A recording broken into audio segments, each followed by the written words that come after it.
ಓಕೆನಾ. ಸೊ ನಾನು ವೆಯ್ಟ್ ಬಂದ್ಬಿಟ್ಟು ಮನೇಲಿ ಚೆಕ್ ಮಾಡುವಾಗ ನೀವು ನೋಡಿರ್ತೀರಾ 119 ಇವತ್ತು ಚೆಕ್ ಮಾಡುವಾಗ 114.9 ಇದ್ದೀನಿ. ಸೊ ಯಾವುದೇ ಒಂದು ವರ್ಕೌಟ್ ಇನ್ನೂ ಸ್ಟಾರ್ಟ್ ಮಾಡಿಲ್ಲ. ಇವತ್ತು ಬಂದು ಕಾರ್ಡಿಯೋ ಮುಗಿಸ್ಕೊಂಡು ಚೆಕ್ ಮಾಡ್ತಾ ಇದ್ದೀನಿ.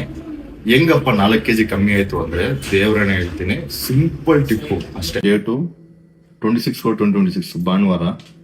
ಮಂಡೆಯಿಂದ ಹಿಡಿದು ಕಂಟಿನ್ಯೂಸ್ 90 ಡೇಸ್ಗೆ ನಾನು ಏನು ಒಂದು ಶುಗರ್ ಐಟಮ್ ತಿನ್ನಲ್ಲ, ರೈಸ್ ತಿನ್ನಲ್ಲ, ಜಂಕ್ ತಿನ್ನಲ್ಲ. ಆ ನಿದ್ದೆ ಆದಷ್ಟು ಬೇಗ 12 ಗಂಟೆಗೆ ಮುಂಚೆಗೆ ಬೆಡ್ಗೆ ಹೋಗ್ತೀನಿ ಅಂತ ಬರ್ದಿದ್ದೀನಿ.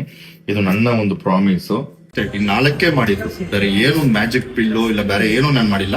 ವರ್ಕೌಟ್ ಮಾಡಿಲ್ಲ, ಟ್ರಾವೆಲಿಂಗ್ ಮಾಡ್ತಾ ಇದ್ದೆ, ವಿಡಿಯೋ ಅಪ್ಲೋಡ್ ಮಾಡಿದ್ದೀನಿ. ಈ 4 ಮಾಡಿನೇ 4 kg ಕಮ್ಮಿ ಆಗಿದ್ದೀನಿ. ಅಂದ್ರೆ ಈಗ ವರ್ಕೌಟ್ ಸ್ಟಾರ್ಟ್ ಮಾಡಿದ್ರೆ ಹೆಂಗ್ ಮಾಡ್ಬೋದು, ಸ್ಟಾರ್ಟ್ ಮಾಡಿ ಲೈಫಲ್ಲಿ ಒಂದು ಕಂಟ್ರೋಲ್ ತಗೊಳ್ಳಿ, ಒಂದು ಪ್ರಾಮಿಸ್ ಮಾಡಿ. ಏನೇ ಆದ್ರೂ ಬಿಟ್ಕೊಡಲ್ಲ, ಏನೇ ಆದ್ರೂ ಜಂಕ್ ಮುಟ್ಟಲ್ಲ, ಏನೇ ಆದ್ರೂ ಶುಗರ್ ತಿನ್ನಲ್ಲ ಅಂತ ಪ್ರಾಮಿಸ್ ಮಾಡ್ಕೊಂಡು ಸ್ಟಾರ್ಟ್ ಮಾಡಿ. ನಾನು ಸ್ಟಾರ್ಟ್ ಮಾಡಿದ್ದೀನಿ. ನಾನು ವೆಯ್ಟ್ ನೋಡಿ ನಿಜವಾಗ್ಲೂ ಶಾಕ್ ಆಯ್ತು. 2-3 ಸರಿ ಚೆಕ್ ಮಾಡಿದೆ, ಬಟ್ ದಿಸ್ ಇಸ್ ರೈಟ್ ಅಂತ ಅನಿಸ್ತು.